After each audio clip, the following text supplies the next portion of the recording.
Good morning, welcome to the exam warrior. आज आपण करंटशी related मुद्द्यांवर चर्चा करणार आहोत मित्रांनो। निधन वार्ता हा त्यापैकीच एक मुद्दा ज्यावर एकाच प्रश्न परीक्षेमध्ये ठरलेला असतो। बघा, काही समाजामध्ये काही अशी महान व्यक्तिमत्व असतात ज्यांनी आपापल्या कार्यक्षेत्रात खूप काही चांगली कामगिरी बजावलेली असतात, त्यामुळे भारत सरकार त्यांना पुरस्कार देखील देतं। अशा काही महान व्यक्तिमत्वावर एखाद प्रश्न ठरलेला असतो जेव्हा त्यांच्या आयुष्यात काहीतरी वेगळं घडतं किंवा त्यांचं निधन होतं किंवा त्यांनी एखाद्या पुस्तकाचं प्रकाशन केलेलं असतं किंवा एखाद्या चित्रपट सृष्टीमध्ये काम करणारा व्यक्ती असेल तर त्यांना पुरस्कार प्रदान करण्यात आलेला असेल। असे काही व्यक्तिमत्व असतात ज्याच्यावर एखादा प्रश्न ठरलेला असतो। तर अशाच एका महान व्यक्तिमत्वाबद्दल आज आपण इथे चर्चा करणार आहोत मित्रांनो। त्यांचं नुकतंच आता 13 जानेवारी 2024 रोजी निधन झालेलं आहे डॉक्टर प्रभा अत्रे। त्यांच्या जीवनाचा प्रवास जाणून घेण्यापूर्वी त्यांच्या अंतस्वर या मराठी कविता संग्रहातील 4 ओवी त्यांना श्रद्धांजली म्हणून आपण अर्पण करू मित्रांनो। इथे बघा, जीवन माझे सुरासंगती अर्पिले मी रसिका तुझसी, जीवन माझे सुरासंगती अर्पिले मी रसिका तुझसी, जन्मजन्मीचे नाते आपले जाणून घे तू रसिक प्रिया रे, जन्मजन्मीचे नाते आपले जाणून घे तू रसिक प्रिया रे, जगणे मरणे तुझसाठी रे, जगणे मरणे तुझसाठी रे, मी पण सरले सरली नाती, मी पण सरले सरली नाती। बघा, अंतस्वर मराठी कविता संग्रहातील या ओवी आहे ज्या डॉक्टर प्रभा अत्रे यांच्या लिखित आहे। अत्यंत सुंदर अशा ओवी आहे। जन्मापासून तर मरणापर्यंतचा प्रवास त्यांनी या कवितेमध्ये व्यक्त केलेला आहे मित्रांनो। खूप सुंदर अशा ओवी आहे। असेच काही अनेक कविता संग्रह आहे त्यांचे जे वाचून ठेवायचे, ज्यावर एखादा प्रश्न विचारण्याची शक्यता आहे मित्रांनो। बघा, आता त्यांच्या जीवनाच्या प्रवासाबद्दल जेव्हा आपण विचार करतो तेव्हा त्यांच्या आई आणि वडिलांचा जेव्हा आपण विचार करतो तेव्हा इंदिराबाई अत्रे आणि आबासाहेब अत्रे यांच्या या कन्या आहेत। किराणा घराण्यातील ज्येष्ठ अशा गायिका आहे। पुणे येथे यांचा जन्म झाला। 13 सप्टेंबर 1932 ला यांचा जन्म झाला आणि निधन आत्ताच सांगितलं की 13 जानेवारी 2024। बघा, कॉमन तारीख आहे, फक्त मंथ वेगळे आहे, तर थोडं लक्षात ठेवण्यासाठी देखील सोपं जातं। 13 जानेवारी 2024 ला त्यांचं निधन झालेलं आहे दीनानाथ मंगेशकर रुग्णालयामध्ये।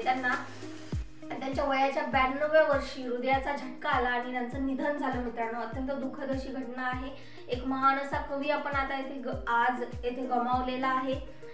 बघा, जेव्हा त्यांचा आपण शिक्षणाचा विचार करतो तेव्हा पुणे विद्यापीठामध्ये त्यांनी BA केला आहे। त्यानंतर जेव्हा संगीतावरील पीएचडीचा विचार करतो तेव्हा संगीतामध्ये त्यांनी PhD देखील केलेली आहे गंधर्व महाविद्यालयातून।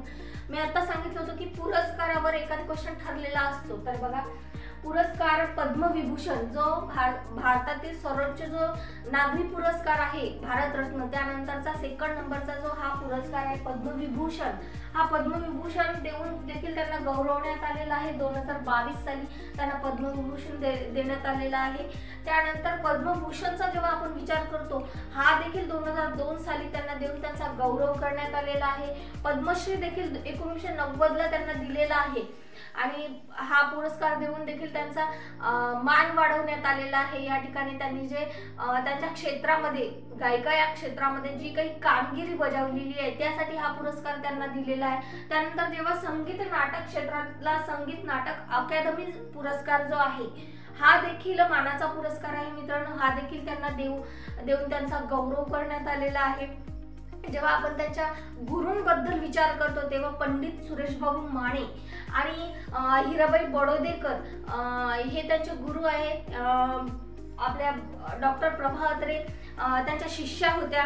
त्यानंतर जेव्हा एका महत्त्वाच्या घडामोडीला म्हणजे 2015 ते आता त्यांच्या निधनापर्यंतची जे एक महत्त्वाची घडामोड झाली त्यांच्या आयुष्यामधील, तेव्हा जेव्हा आपण विचार करतो तेव्हा त्यांनी एक जागतिक विक्रम गाजवलेला आहे। बघा, 11 पुस्तकाचे प्रकाशन एकाच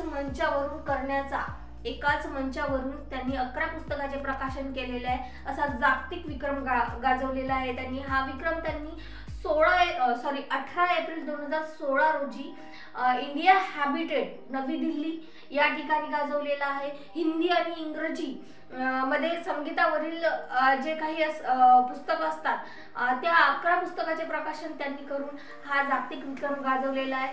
असा काही हा यांचा जीवनाचा महत्त्वाचा प्रवास आहे।